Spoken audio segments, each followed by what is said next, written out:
The entire world is facing a debt-driven disaster, the scale of which has never been seen before in human history. The situation is now so severe that we're left with only two options: default on our debt or inflate it away. You can already hear people blaming the free markets and even money itself for our problems, and to me this is just tragic, because we don't have free markets anymore, and we certainly don't use real money. This is the real reason for our problems. Our money itself has been corrupted. It's not just an issue of economics. This affects your freedom.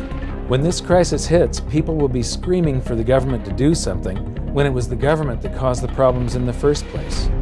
Many societies have faced this dilemma in the past, and we can learn what the outcomes might be simply by studying what they did and comparing it to what we're doing today.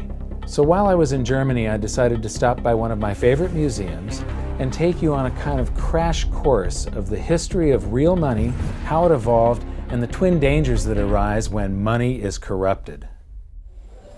I'm here at the Bundesbank Money Museum in Germany, and this is one of the best museums I have ever seen. Right at the very beginning of the museum, you walk in and it starts with barter. You know, originally the first form of currency was livestock. The problem with livestock, though, like for instance this cow, if I traded this cow to you for something and somebody else wants to trade you something else that's of much lower value, you can't make change.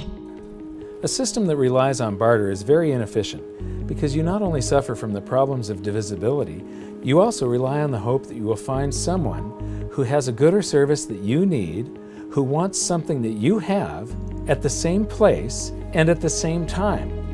In economics, this is called the coincidence of wants. Now add the fact that most goods have a shelf life before they perish, and you can see why barter systems held mankind back for so long. So what was it that solved the coincidence of wants and propelled us out of the Stone Age and into space? It was the invention of money. Money is not evil. It is a magnificent tool that allows us to trade our specialized skills and to store our economic energy. Without it, we'd be struggling to feed ourselves each day, and our average lifespan would still be 30. In episode 1, we learned that real money has to fulfill certain properties in order to function. But 2,600 years after its emergence, people still confuse money with currency, even the so-called experts. So they've got here some of the things about what money is. The first example here is money is whatever goes. So, in earlier cultures, commodities such as cattle, stones, or metals were used as money. Buyers took the value of the goods on trust when making their purchase. Today, too, money is a question of confidence. So, the currency, today isn't money, today we're using currency, but the only reason it has any purchasing power whatsoever is because yesterday your experience was that it purchased something. So you have faith that it's going to purchase something tomorrow. Otherwise, it has no value. Whatever form it takes, reliable money has two characteristics. It is genuine and it is stable. People can rely on its value. Well, you know, what fiat currency around the planet has maintained its value? They all fall in value. So right away you can see the different, they're talking about currency here. And when they say it's genuine, I mean, what is genuine? A counterfeiter, somebody that's running their own printing press in their basement, is making genuine notes as far as he's concerned. I mean, they're genuine counterfeits. These things that just come off of a printing press, well, yeah, it's a genuine lie from a central bank or a government that you've got something that's going to store value for you, because it doesn't over long periods of time. It loses value. Gold, banknotes, and electronic money, meaning electronic currency, may be stored, divided up, or transported.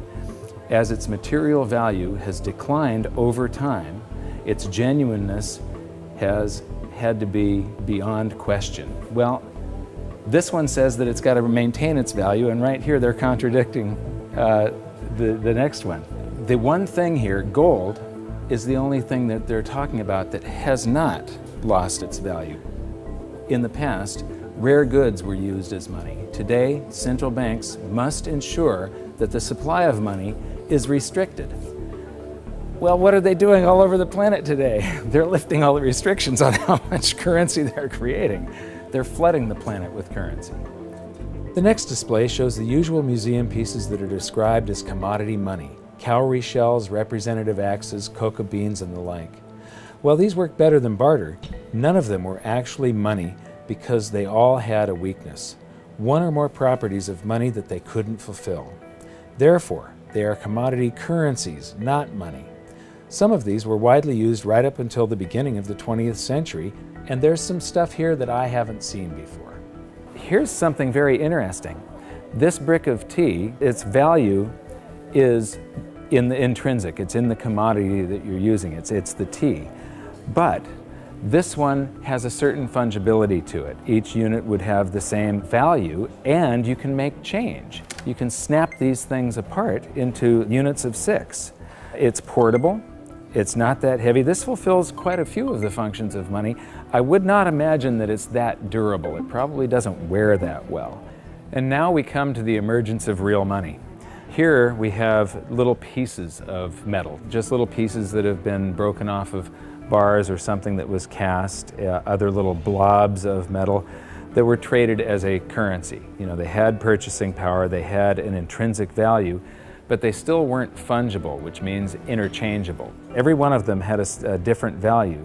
You can see that some of them have a higher silver content, some of them have a higher gold content. These are called electrum. It's a mixture of gold and silver, naturally occurring. What you notice is that this is from the 7th century BC, and then between the 7th and the 6th century, we're talking about somewhere between 680 and 630 BC, the emergence of true money. Here we've got 4 coins. The large one is a 1/3 stater coin, and the other 3 are 1/6 stater coins. Each unit is interchangeable. It's now a unit of account. You can take so many of these in trade for so many of loaves of bread, and you don't have to break out your little scale and weigh them any longer. With the little chunks of metal, you had to weigh every transaction that was going on. You had to weigh whatever your payment was and then take a guess as to what the purity was. Here you have some standards that were set by mints and guaranteed by those mints. These are a unit of account. They're fungible. Every one of them is interchangeable. They're portable, they're durable in your pocket over long periods of time. They're divisible. You can make change. You can see there's a 1/3 stater and 1/6 staters. And they're a store of value over long periods of time. These still have purchasing power today, 2,600 years after they were made. Another thing that I find really interesting is between maybe 680 BC and 300 BC, cultures all around the world, they all gravitated toward gold and silver coinage as money. The entire world sort of decided all together that gold and silver were money. Why? Because the free markets keep on selecting gold and silver as money because of the properties that it has. So, now we get to the room of real money. This is a vault door, and this is where they've got all the great examples of the real gold and silver coins. So come on in and join me. So here we get to the first, this is gold and silver, what they're using to make money, and here we have some very early representations of gold and silver coins. And I love these displays. They start with coins in Lydia, so these coins go back to the very first minting of true coinage.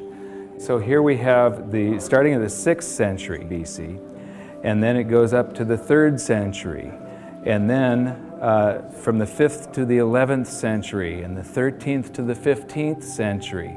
And these displays just go on with the history of real money, gold and silver. Here is 17th and 18th century. Here we come to the 19th century, and now we're all the way up to the 20th century here. And here we come to our first example of government-issued fiat currency. This is from China. This is from 1375. And what's interesting is I have a chart that compares the value of the paper currency in China compared to silver. And there was a hyperinflation of this currency. It wasn't backed by anything. It wasn't backed by taxes. It wasn't backed by anything in the Treasury. They could just print this. And so this went into a hyperinflation because the government was just running its budget by just doing deficit spending by printing. And then I'm going to skip to some of the colonial currency. This is the United States, and each one of these currencies is printed by a different state. We've got Maryland, South Carolina, North Carolina, Connecticut, New York.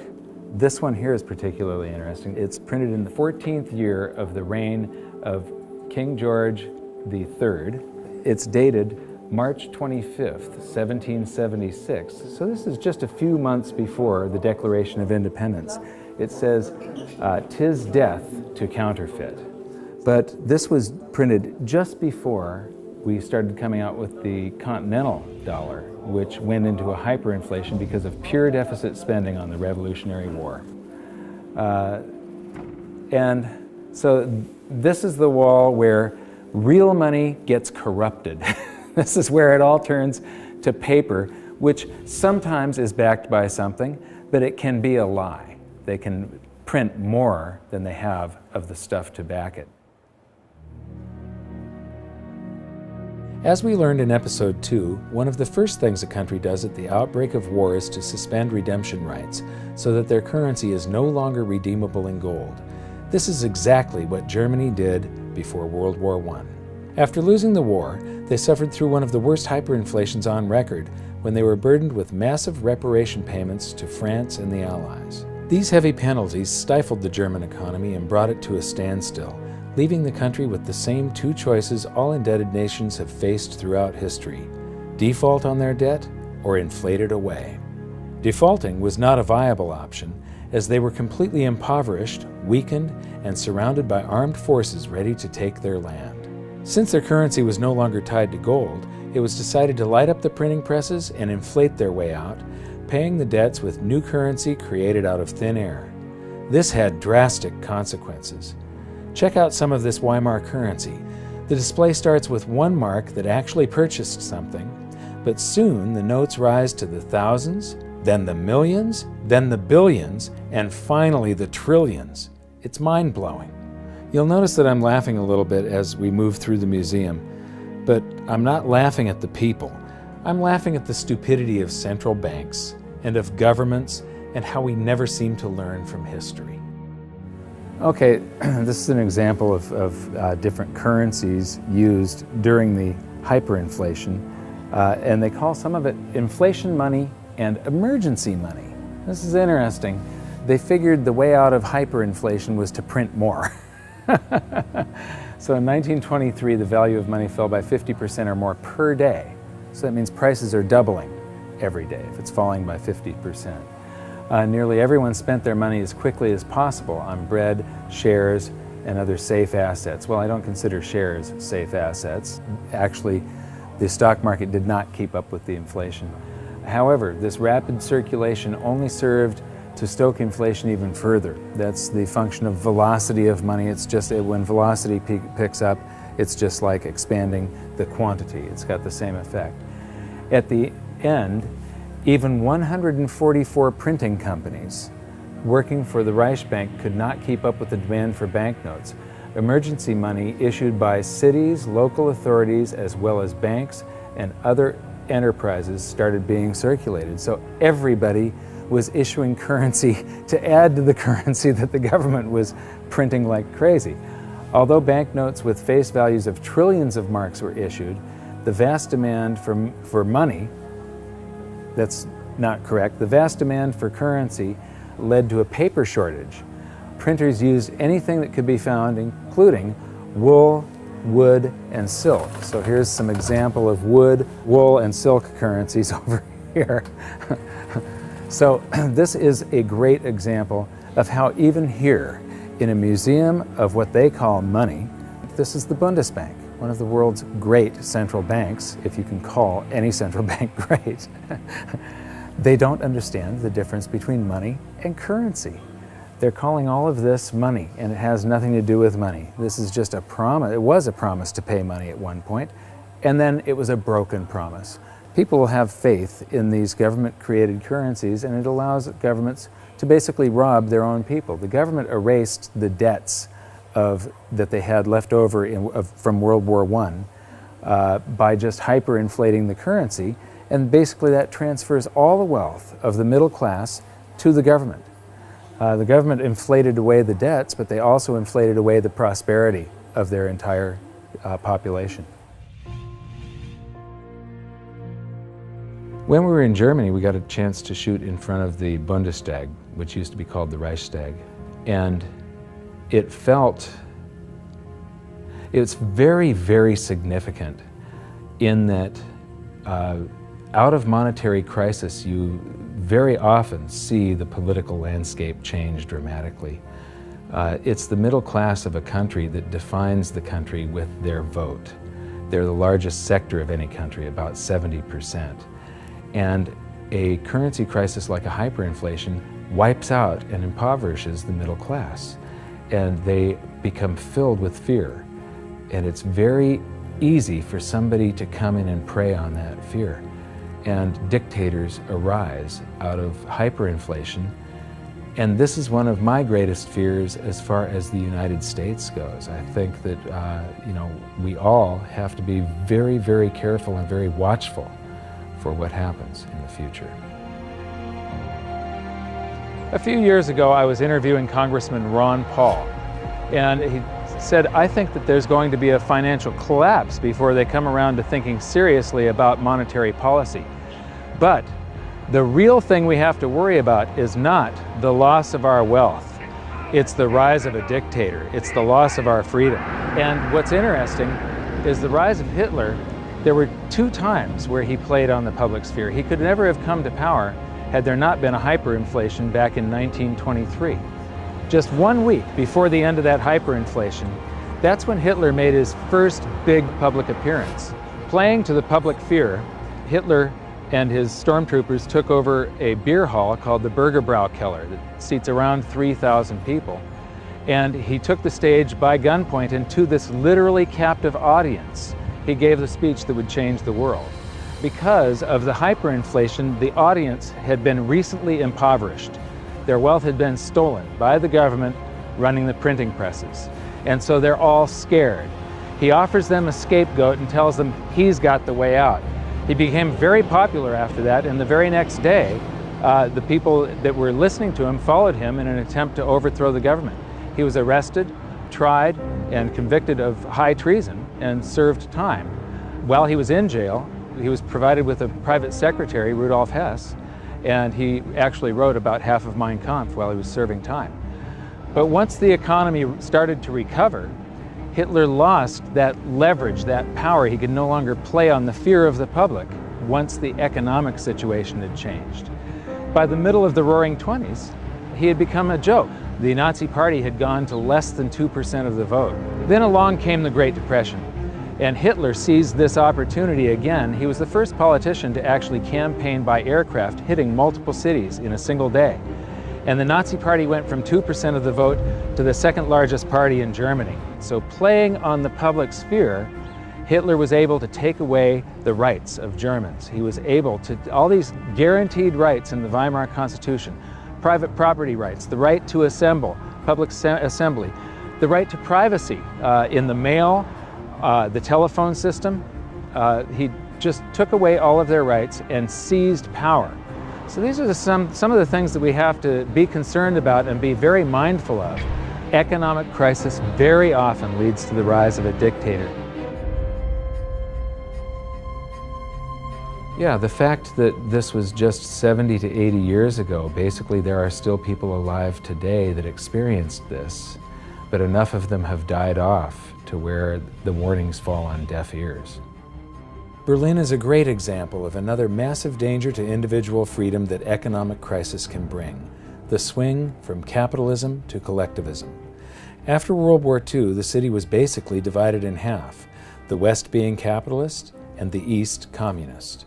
Germany was reunified in 1990, but even this short period of separation showed the vastly different levels of prosperity that the two systems achieved. So this is the famous Checkpoint Charlie, and what's interesting is how quickly an economy can heal.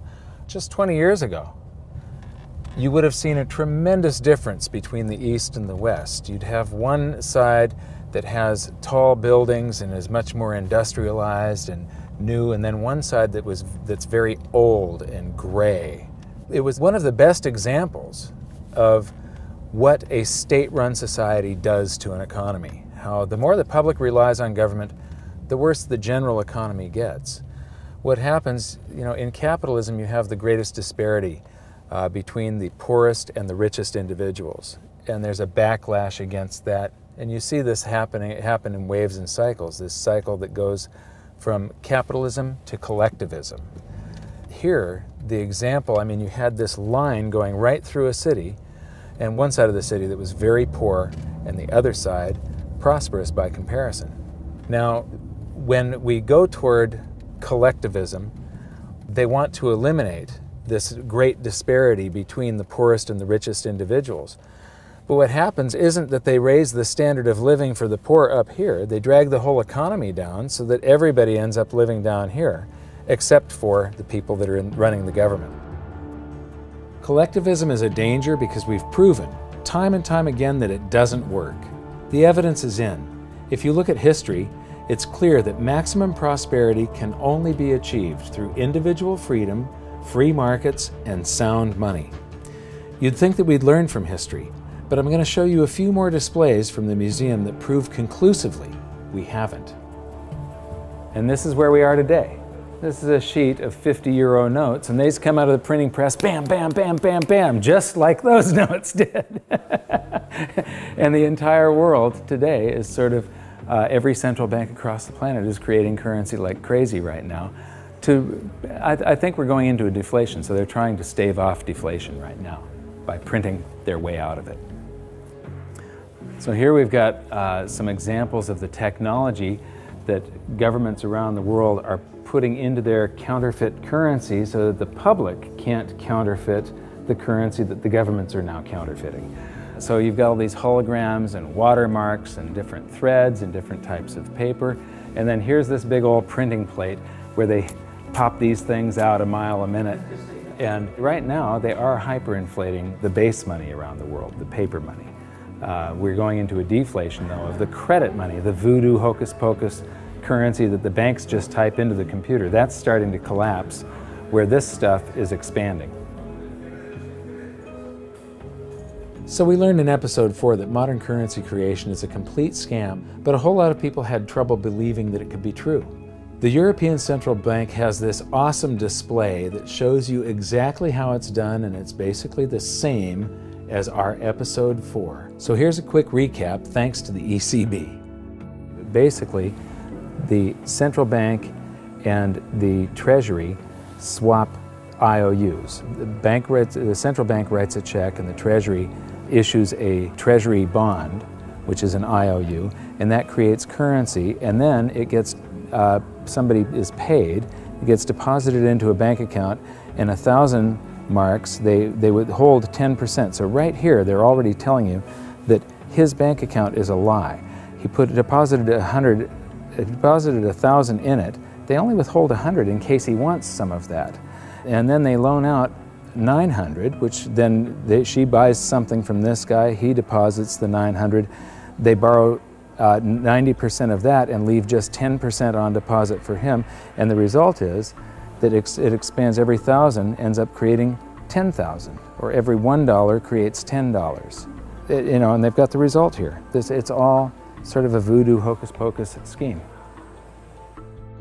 One of the great things that I've noticed here is that throughout the museum they keep on proving the point that even though this is the Bundesbank Museum, they prove the point that fiat currencies that come off of a printing press eventually go to zero, that they're really worthless. This says the ideal goal of all monetary systems was to ensure that money is trustworthy and kept in short supply. Metal-based currencies restrict the money supply because metal deposits are naturally limited.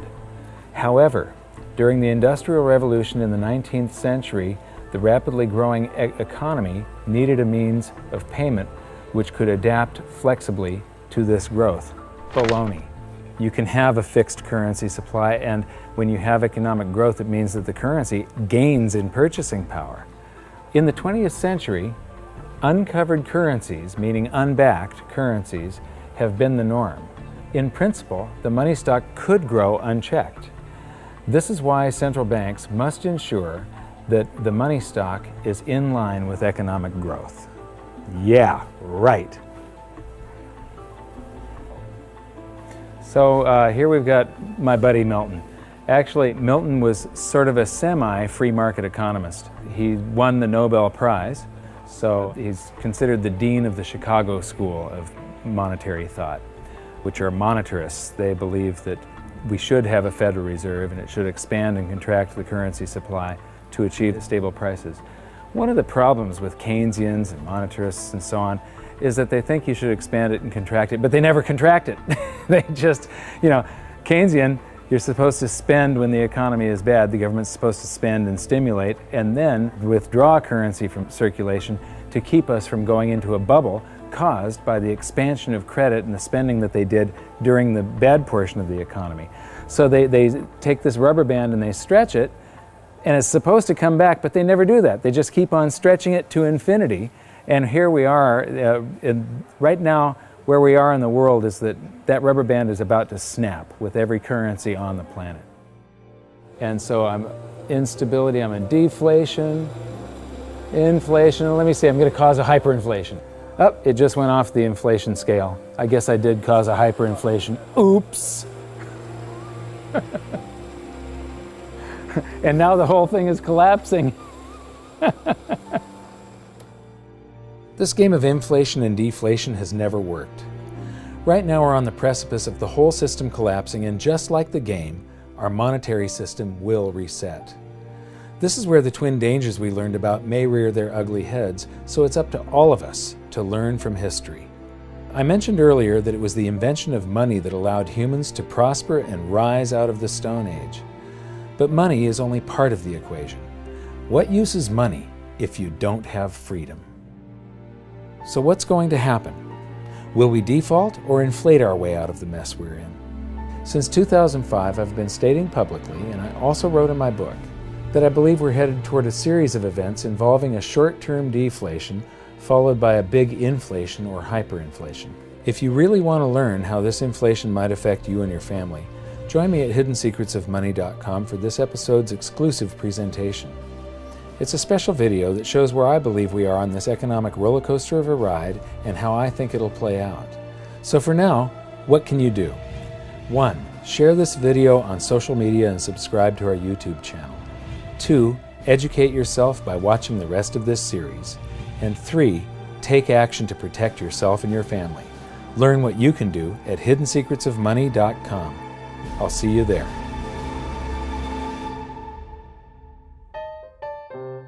Should I buy $500,000 or $1 million? Let me see how much. This is not going to travel well in the suitcase, but it would be good to have €1 million, wouldn't it? Tough decision. So, okay, I'm going to buy €250,000. So here's €50 for your $250,000. And 1,795. yeah. And I get change back. This is about €8 to buy €250,000. 7,95, 8, 9, 10. Okay. 40 sind 50. Okay. And what's interesting is these are going to eventually be in here. And it won't be too long before these end up like this. Oh, and we get some chocolate gold coins. Dankeschön.